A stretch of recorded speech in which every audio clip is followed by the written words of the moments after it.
because the halter's too big on him. Every halter that we have pony size, full size, it's too big on him. So I know that. Okay, we're gonna send him. So this is all I was trying to do over in that pasture, and he just locked his feet and wasn't gonna go the way I wanted him to go. So this is the side we were having issues on. There, that wasn't too bad. That was actually really good. So I'm gonna let him think about that. He's wanting to pay attention to Kamani, so I'm just gonna kind of bump his nose back. I don't mind letting him stop and think, but I still want their focus to be on me. This is another reason we don't have him together 24/7. He's hard to catch, he runs through the fence, and he's a little turd. So there, I just had to point. That was really good. That was really good. So I've been doing butt yields at Liberty, just where he kind of goes to a corner and I just tap on his butt and slowly add more and more and more pressure. There he's looking and chewing until he takes a step away. So he's kind of starting to understand the butt yield. I don't think anybody ever really got after this pony enough. That was good.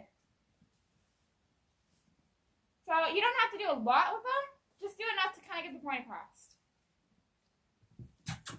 If he wants to run, he can run. But there I asked his butt to move. There he did. Good. So right there, he went to leave.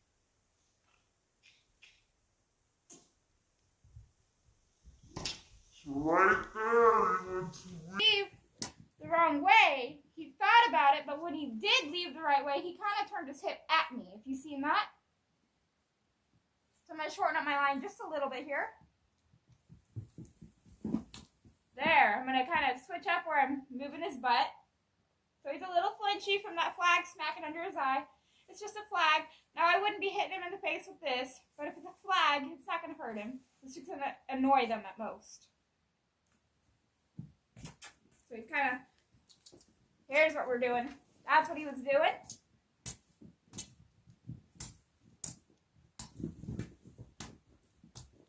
See how he's kind of turning that hip at me? There.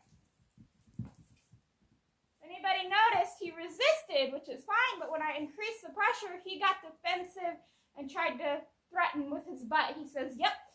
So that's why I got after him more. That's what we were doing in the pasture for 15 minutes, but worse. I'm kind of giving him every opportunity here. He's not leaving. So I'm going to start tapping. There. Now, that's another thing he does. He likes to bite the lead rope. So when he does that, I'm just going to pop it. I'm going to make it uncomfortable.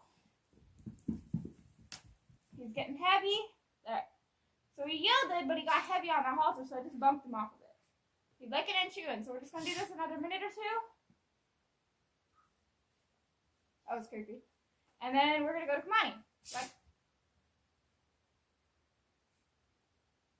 Like I said, you don't have to drill it, but get the point across and maybe push them a little bit to see if they're going to have an attitude, to see if there's anything you need to correct.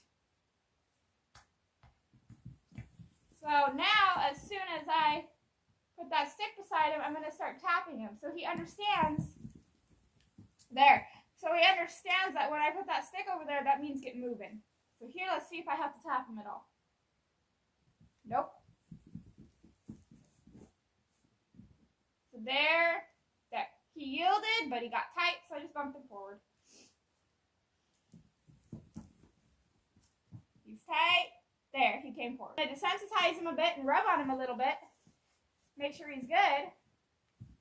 See how he's getting nervous here. I'm going to wait for his head to lower, him to come forward, for that line to loosen. So I'm going to just keep adding a little bit more pressure until he comes forward.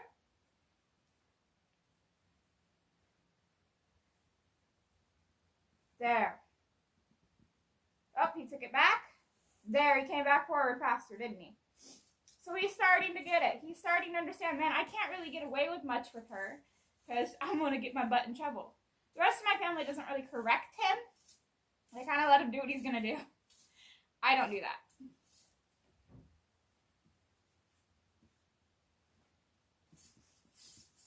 I know he's got ice on him. I brush it off all the time. He just likes to stand out in the snow. So here I'm going to bump that nose in a little bit. And I'm going to stand clear up here because he does like to spin and kick. I'm going to bump his nose over. There. And I'm going to slowly start tapping more and more until he moves that butt away. There.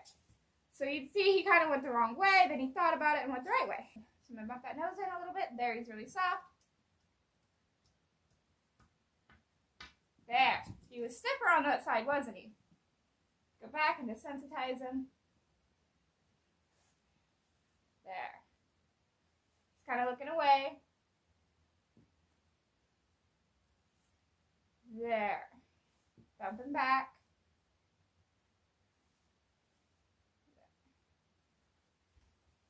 I'm going to rub on him. See if he's actually being good or if he's just kind of like being good till I turn him loose.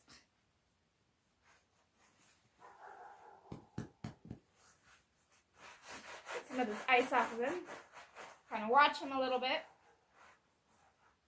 There are some horses you just gotta watch.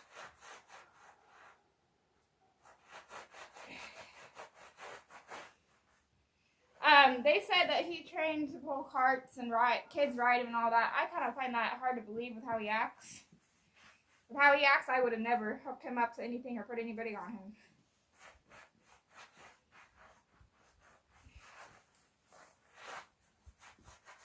Alright. Another important thing, when you're working with a horse, whether they're like him or like Kamani, and you get done with the lesson, you don't want that horse running away from you. So if they're the type that runs away from you, I kind of just like to get their halter off. Keep the part that goes over their pole around their neck. And when they're kind of not paying attention, but they got their head a little bit low, I'm going to just swoop it off and walk away first. That way he doesn't learn he leaves first, he learns I leave first.